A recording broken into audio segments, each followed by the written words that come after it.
chairman of the Big Tent, the one and only Professor Utomi.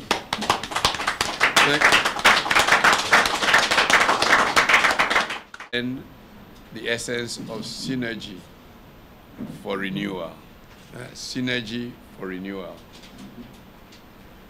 Our country needs to be renewed. It is easy to blame X, Y, and Z for the problems of Nigeria, but it's time to look forward, look ahead, and forget yesterday. The naked truth is that yesterday has been costly, extremely costly. The country that was bequeathed to us by our founding fathers was a great country of promise. I am fond of reminding people of 1960. Peter Obi talks all the time about going from consumption to production. But we started in 1960 with production. I remind people all the time that our founding fathers looked at their endowments, realized that the colonials, the main reason Nigeria was colonized was the extraction of raw materials to move to Europe. But the colonials did not bother or try at all to industrialize Nigeria. Indeed, at the time of self-government, there were technically 2 factories in Nigeria. Nigerian breweries, which was just a place to add water to what was brought, and Federated Motor Industries, where they just brought what they used to call chassis, and then put panels to make Bolekaja on them. Those were the only 2 manufacturing places in Nigeria in colonial times, in spite of the fact that all the things going from Nigeria were designed to sustain industry in Europe. But the speed with which the young men and women who began to take charge in 1956, 57, the speed with which they moved to move us to production was unbelievable. This is why my certitude, above certainty, that we can make this transition very fast doesn't shake, because I've seen it happen so dramatically in our own country's history. Premier of Northern Nigeria, the revered Sardauna of Sokoto, looks at cotton, an endowment that the colonials ratcheted up to ship to Europe, and turned to the Hong Kong Chinese to come and set up textile mills. He created the Kakuri industrial layout. First factory to set up there, opened for business in 1960. And its entire first 6 months of production was already bought up by Manchester merchants in England. So we started with manufactured exports. That's how that area started. Of course, the first industrial estate was in Ikeja by Western Region, Bafemi Awolowo's government. Premier of Eastern Region tried to compete. Double was his own approach. And so he started Aba and Transamadi simultaneously. Suddenly there was manufacturing all over Nigeria. Export, domestic consumption, all of those. We can go through the history, but we know a dangerous alchemy came upon us. The alchemy of the convergence of soldiers and oil. This led us to new ways that have crippled the possibilities of our country. It is very painful when we are reminded, and that comes frequently, that South Korea, Nigeria gave them grants, not loan, give them grants to help them, South Korea. It is painful to be reminded of the Malaysians. Patrick was jumping in. who came here, and it's not story. I have been personally in those conversations. In 2000, shortly after the Obasanjo government came into place, late 99, 2000, the director of UNIDO in Nigeria, who would become Director General of UNIDO, a gentleman called Kande Yumkela, the first black man to become UNIDO Director General, was a friend of mine I knew from graduate school days in America, arranged for a set of ministers and a set of permanent secretaries to go and see what Malaysia had done so they could learn. He decided to add to that group what UNIDO called the Southeast Asia expert in Nigeria. And they thought it was me. So anyway, I went with them. Because of the color. So I think it's a color problem. I went with them and went to the Palm Oil Board in Kuala Lumpur.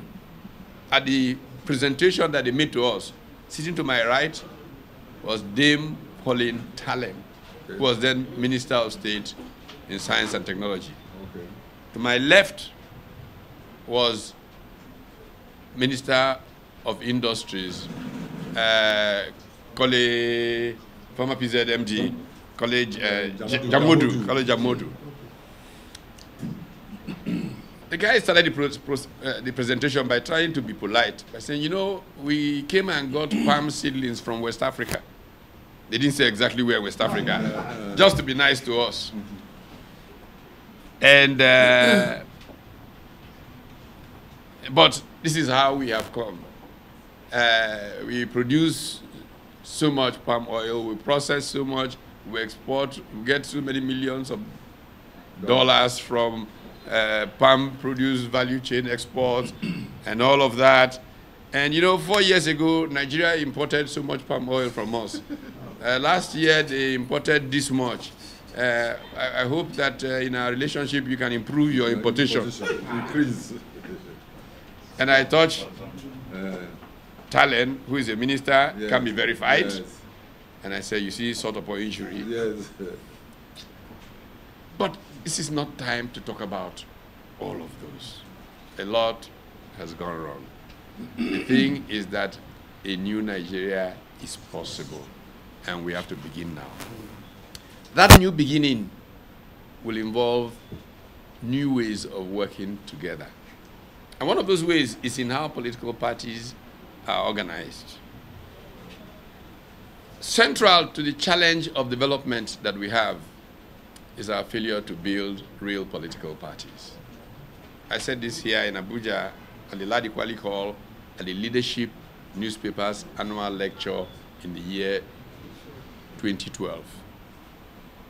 I believe that that was the beginning of the founding of the APC, because all the major leaders of the opposition were sitting on the high table that day. Whether it was Asiwaju Bola Ahmed Tinubu, Muhammadu Buhari, Jiva Konde, just about all were present that day. And I recall the remarks of Dr. Paul Unongo, who ran up to the podium where I was speaking and said, I wish I can lock this door and you people not live here until you have decided how to fix this thing. Nigeria cannot continue like this. Well, like I say, in the founding of the APC, focus on grabbing power over purpose prevented that real political party from emerging. And we've seen the damage that has done to Nigeria. And so, as we move forward,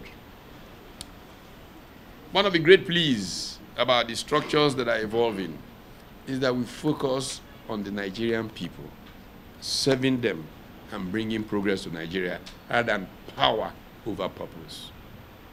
This focus of power over purpose has led to state capture, has led to transactions of the nature that the people don't seem to matter. It is what you come out with in the transactions that matter. As we speak right now, some of those political parties are paying millions and millions to Labour Party officials to the camp so that they can say, yeah, they are coming to us. we still forget that what we need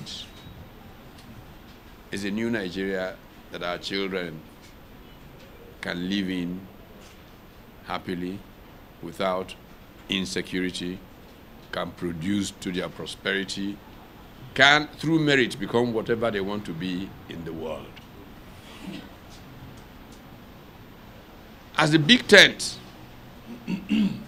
needed to emerge to help this transition structure that clearly I knew was imperative, a number of things were critical in consideration. First, gratitude to the people who have held the Labour Party together from before the surge.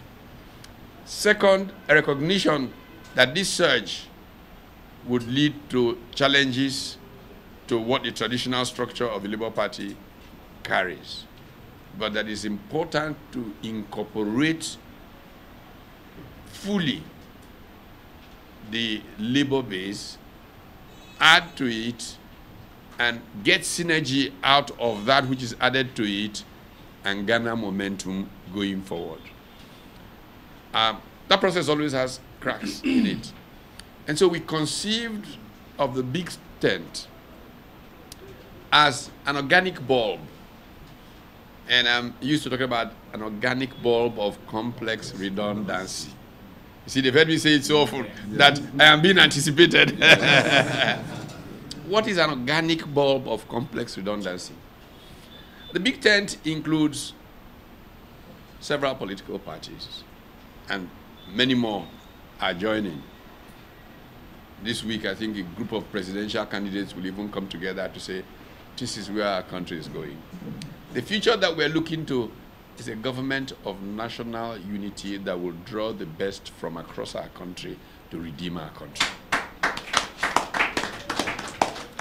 And so in bringing these political parties together with Labour, in bringing social movements like the Labour movement, and part of why we're here is that we celebrate transition in the Labour movement. Between today and tomorrow, the NLC will have new leadership. I want to pay tribute to the role that the NLC played in the founding of this thing that is ruling along. When we started talking about what was called a third force, most people laughed us out of the room. It's not possible. The big parties have structure, they have money, and what is that money? The governors have freedom to take half of the state budget and put in their pocket in the name of security vote. So they just use it to build this network of people who service their interests. Killing democracy. Most of the states are not democracies. They are fiefdoms run by governors who just take resources from the treasury, and because of poverty, they weaponize poverty and use it against the people, who in their desperation take whatever crumbs they can get to be part of structure. So we realized that we needed an anchor, a base from which we could say, here's our base structure to move forward. Besides trying to conscientize the Nigerian people, we decided that Labour will be the fulcrum through which we could have established structures. And so we began to speak to the Nigeria Labour Congress and to the Trade Union Congress. I recall about 3 years ago addressing a national working committee of the NLC. It took place in Lagos. And the usual excitement and all of that. But I said a prayer as I was leaving. I hope this is not one of those Nigerian nice to do things that come to nothing. I have to pay tribute to the outgoing president of the Nigerian Labour Congress. Ayuba Waba was the one who called me at the beginning of last year. Yesterday was my birthday. At that same event last year, Ayuba Waba read a powerful speech that called for all those things that I had been pleading for to happen. And that began a series of meetings, including one that brought together all the leaders of the political commissions of the labor movement in the 36 states of the Federation in Abuja. And we got a chance to address them. Anyway, that process metamorphosed into Femi Falana calling on the Labour Party to be taken back by the NLC. That process created where we are today. And we want to thank all of these people who have played these noble roles. And so the Big Tent exists to ensure that all the structures that the support groups, this organic movement that gave us the possibilities of a new order, all the structures that they have, the ones that the Ogidingbeis of this world have created, that they all be able to be layers in this onion bulb, all effective, all, as Americans like to say, semi-autonomous, but coordinated in synergy, going towards a direction. We know that that process will go through iterations and challenges. Things like this doesn't happen seamlessly. It's bound. But what it takes to make it stay glued together and to get the purpose is leadership. It's that leadership that causes many of us here not to sleep, in the hope that the sacrifice of those moments will be realized by future generations who will be thankful for the possibilities that our coming together will give them. I'd like to begin to close by saying that we're in the final push season, the last mile. What matters most is that in the next few days, we activate, educate everybody in rural Nigeria, particularly, keep them aligned to the message, and in going to canvass the people door to door, we will come to a point where we can all physically, where possible, escort these conscientized citizens literally to a polling place and police that vote. Again, if you pardon me, repetitious as I am always, that's the teacher's problem. Teachers like to repeat things because that's where students don't forget. My model is Kano and the election of Ibrahim Shekarau. The story I'm sure most of you have heard before. Ibrahim Shekarau was a civil servant who questioned the actions of a governor. And the governor thought he should be sacked, and he was told, you just don't sack a civil servant like that. What has he done? He said, okay, how do we get rid of him from our presence? They say, we can send him back to where he's coming from. Where was he coming from? He was a teacher. So he was sent back to school. And the students said to him, why don't you run against this governor? And he says, me, civil servant, Ebakudi, no money, no power, how can I? And they were urging him on, and he was fretting and falling back until he ran into the great man himself, the Emerson Kanu of blessed memory, Laji Maitama Sule. And Laji Maitama Sule said to him, Ibrahim, I hear that you are a coward. He said, Your Excellency, sir, how am I a coward? They say you were told to run and you say you don't have money. Who told you that it's money that wins election? And that was when Shekarau decided that his pride was hot enough to try and do something. And the youth of Kano rose up. They rose up, they mobilized, even when his party that he joined, the ANPP, the leader, I don't think I should mention his name because he's still around and powerful, refused to give him the flag. The youth were shaking the stadium. Yerima had to go and just take the flag and give Ibrahim Shekarau. Ibrahim Shekarau ran the youth, escorted Central Bank vehicles bringing voting materials into Kanu to Central Bank, to the polling booth, and Ibrahim Shekarau beat the incumbent governor by, in his words, 400,000 votes. I want us to do this on the 25th of this month. Let us teach Nigeria that it is not about money, it's not about bribing Labour Party officials to announce that they are switching camp. That's not what will save Nigeria. What will save Nigeria is the will of the people being enthroned and all of us working in a synergistic way to bring the various layers of this organic ball tasting sweet like good onion and changing our country for the sake of our children. I thank you. God bless you. Let me also invite